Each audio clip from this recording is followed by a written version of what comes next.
Hey, bonjour à tous. Je vais faire une vidéo un petit peu particulière, elle n'était pas prévue de sortir aujourd'hui. J'étais censée vous faire la vidéo complément. J'ai envie de réagir à une vidéo qui est sortie, il me semble hier, de la part de la belle lyonnaise Enjoy Phoenix, qui dans sa vidéo Pourquoi j'ai pris du poids, qui dure quand même presque 36 minutes, nous fait part de vraiment beaucoup de choses. Je souhaitais réagir vraiment avec beaucoup de positivité et de bienveillance. Alors je suis désolée, il y aura très peu de montage sur cette vidéo. Marie, je pense, est une jeune fille qui a eu beaucoup de complexes, comme nous toutes. Et se faire critiquer sur son poids quotidiennement sur les réseaux, qu'on soit suivi ou non, c'est très difficile. Et qu'on est attaqué sur quelque chose d'aussi personnel que son poids et son physique. Dans cette vidéo, elle parle d'alimentation, elle parle de fitness, elle parle des fit girls, elle parle d'Instagram. Elle a voulu se lancer parce qu'on l'a critiquée et parce qu'elle avait la pression de Danse avec les stars. Mais quand on se lance dans une telle aventure, un tel challenge à contre-cœur, presque par obligation, on sait que ça finit mal.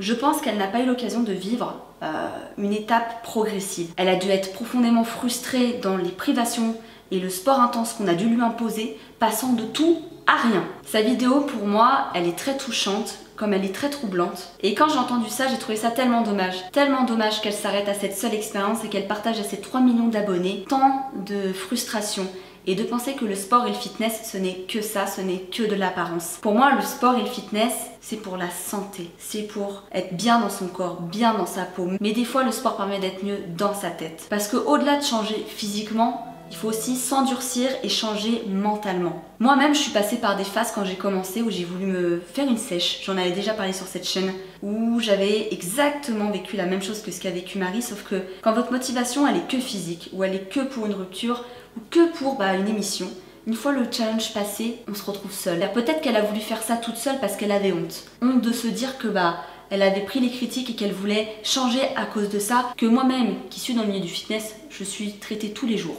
de grosse. Ce que j'ai envie de dire comme message à travers cette vidéo, que ce soit à Enjoy Phoenix ou à toutes les autres personnes qui la regarderont, ne prends pas les remarques des autres comme la vérité. Les gens vont vous envoyer du poison. Ils vont essayer de vous dire que vous êtes médiocre. Ils vont essayer de vous convaincre que vous êtes mauvais, médiocre ou grosse. Et à force qu'on vous le dise, surtout quand il y en a des milliers de personnes qui vous le disent, vous commencez à vouloir changer pour plus avoir de remarques.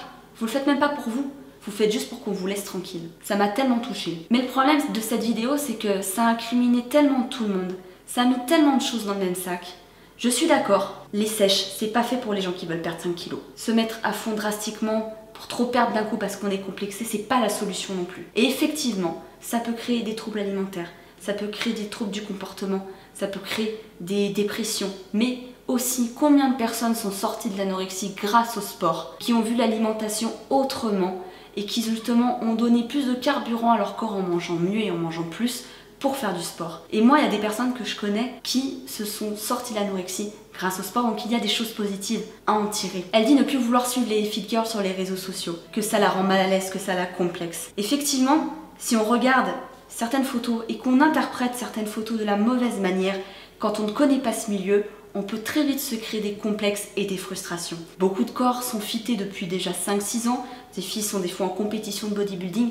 C'est un niveau en fait de sport qui est différent d'une pratiquante lambda. Mais faire une généralité, dire que les fit girls c'est mauvais, c'est tellement dommage. Si elle souhaite un jour, remettre un petit pied dans le sport, dans la nutrition, peut-être de s'orienter vers des gens qui vont mieux la conseiller, qui vont mieux l'entourer tout simplement. Et même s'il y a les réseaux, même s'il y a plein d'abus comme de partout, le but avant tout c'est de se sentir bien et elle en a puisé que le négatif. Voilà, c'est pour ça que je voulais répondre à ça parce que je trouve qu'elle a fait une trop grande généralité et on sent un profond mal-être, a voulu être heureuse et qui n'y est pas parvenue, qui a voulu atteindre des objectifs qui les a peut-être atteints mais ça l'a rendue malheureuse encore plus. Alors qu'un changement de petit à petit pour soi permet de s'endurcir et de renforcer la confiance qu'on a en soi. Voilà, j'espère qu'elle vous aura plu. Dites-moi en commentaire ce que vous en avez pensé et n'hésitez pas à la partager. Bisous.